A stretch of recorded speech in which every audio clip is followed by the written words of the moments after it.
No one can ever kill my ideas. My ideas are out there. No one can ever arrest my ideas. My ideas are out there. No white woman can determine my destination. I've got an appointment with the future, and that future is the revolution to liberate the children of Africa. But why are we fighting each other? It is the same people who made us fight each other during apartheid, black on black violence. They sponsored it.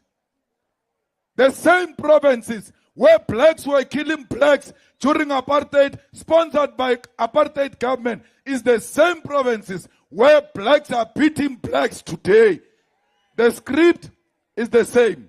The right of the script is the same. The borders must be opened, because borders are opened for white people.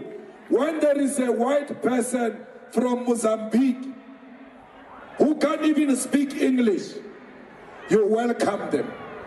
When there is a brother from Mozambique into Nelspruit, you call them names, yet you don't call white people names. There is no Mozambique here. There is no Swaziland here. There is no Lesotho here. There is no Botswana here. Zambia or Namibia. There is no Zimbabwe.